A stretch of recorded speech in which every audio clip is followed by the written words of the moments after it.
Last వీడియోలో ఆక్షన్కి వచ్చే speed bowlers ఎవరు అనేది వీడియో చేశాను. మరి వీడియోలో ఆక్షన్కి వచ్చే లెగ్ స్పిన్నర్స్ ఎవరు అనేది ఒకసారి మనం ఈ వీడియోలో చూద్దాం. చాలా మందికి నేను వీడియో అప్లోడ్ చేసిన తర్వాత నోటిఫికేషన్ రావట్లేదని అంటున్నారు. నోటిఫికేషన్ రావాలి అంటే సబ్స్క్రైబ్ చేసుకుని బెల్ సింబల్ని ఆల్లో పెట్టుకుంటే నేను వీడియో అప్లోడ్ చేయగానే ఫాస్ట్గా వస్తుంది. నెంబర్ 1 శ్రేయస్ గోపాల్. ఇతనికి కూడా ఐపీఎల్లో చాలా ఎక్స్పీరియన్స్ ఉంది. ఆర్ఆర్ తరపున చాలా వికెట్లు తీశాడు.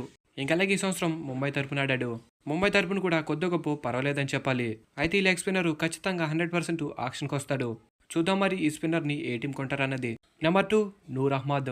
Noor Ahmad left arm leg spinner, అంటే చైనా మ్యాన్ అని చెప్పాలి. అయితే మనోడు రషీద్ ఖాన్ కి కాపీ అని చెప్పాలి. సేమ్ రషీద్ ఖాన్ ఎలాగైతే బౌలింగ్ యాక్షన్ ఉంటుందో సేమ్ ఇతనిది కూడా అలాగే ఉంటుంది. ఇంకా అలాగే కన్సిస్టెంట్ గా కూడా పర్ఫార్మెన్స్ చేయగలడు. లాస్ట్ 2 years గా గుజరాత్ తరపున ఆధార్ కొట్టేస్తున్నాడు. ఇతను కొనడానికైతే చాలా టీంలు ముందుకొస్తాయి, కానీ చివరికి ఏ టీం కొంటారన్నది చూడాలి. నెంబర్ 3 పీయూష్ చావ్లా. ఇతనికి కూడా ఐపీఎల్లో చాలా ఎక్స్పీరియన్స్ ఉంది. ఇంకా పెద్ద పెద్ద ఫ్రాంచైజీలకు ఆడిన అనుభవం కూడా ఉంది. కేకేఆర్, ముంబై, సిఎస్కే లాంటి టీంలకు ఇతను ఆడాడు. లాస్ట్ 2 years గా ముంబై తరపున ఆధార్ కొట్టేస్తున్నాడు. చూద్దాం మరి ఈసారి యాక్షన్కి ఇతన్ని ఏ టీం కొంటారన్నది. నెంబర్ 4 యుజ్వేందర్ చహల్. చహల్కి కూడా చాలా ఎక్స్పీరియన్స్ ఉంది, ఐపీఎల్లోనూ అలాగే ఇంటర్నేషనల్ లెవెల్లో కూడా. అయితే ఇతను యాక్షన్కి వస్తాడా అంటే 100% చెప్పలేం. ఒకవేళ ఆరారు Sanju Samson, Jos Buttler, Yashasvi Jaiswal, Trent బోల్ట్ని రిటైన్ చేసుకుంటే చహల్ని రిటైన్ చేసుకోవడానికి ఛాన్స్ అయితే ఉండదు. మనకు వచ్చిన అప్డేట్స్ ప్రకారం అయితే యుజ్వేందర్ చహల్ ఆక్షన్కి అయితే వస్తాడంట.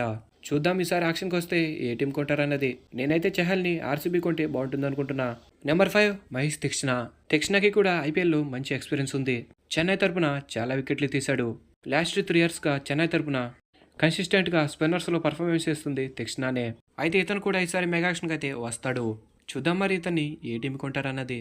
నెంబర్ 6 వనిందు అస్రంగా. మనోడు కూడా ఐపీఎల్లో ఇంకా ఇంటర్నేషనల్ లెవెల్లో చాలా ఎక్స్పీరియన్స్ ఉంది. పాస్ట్లో ఆర్సీబీ తరపున ఆధార్ కొట్టాడు. లాస్ట్ ఇయర్ ఎస్ఆర్హెచ్కి సోల్డ్ అయితే మనోడు ఇంజురీస్ వల్ల ఆడడానికి రాలేకపోయాడు.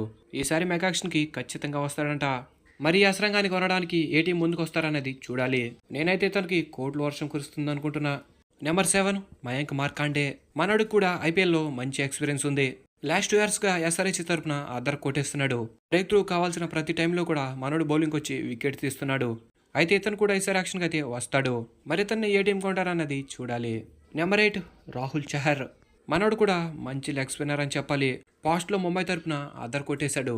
లాస్ట్ 3 years గా పంజాబ్ తరపున కూడా పర్వాలేదనిపిస్తున్నాడు. మళ్ళీ తిరిగి యాక్షన్కి వస్తున్నాడు కాబట్టి ముంబై కొంటారేమో చూడాలి. నెంబర్ 9 కరణ్ శర్మ. ఇతను కూడా మంచి ఎక్స్పీరియన్స్డ్ లెగ్ స్పిన్నర్, ఇంకా అలాగే లక్కీ ప్లేయర్ అని కూడా చెప్పాలి. ఆర్సీబీ తరపున ఆడిన కొన్ని మ్యాచెస్ అయినా పర్వాలేదనిపించాడు. చూద్దాం మరి ఈసారి యాక్షన్లో ఇతన్ని ఏ టీం కొంటారన్నది. ఇంకా నెంబర్ 10 సుయాష్ శర్మ. ఇతను కూడా young talented leg spinner. KKR తరపున లాస్ట్ 2 years గా ఆధార్ కొట్టేస్తున్నాడు. మరి ఇతన్ని కేకేఆర్ రిటైన్ చేసుకోవడానికి ఛాన్స్ అయితే లేదు, ఎందుకంటే కేకేఆర్కి 4 ప్లేయర్స్ ఫిక్స్ అయిపోయారు. కాబట్టి సుయాష్ శర్మ యాక్షన్కి అయితే రావాల్సిందే.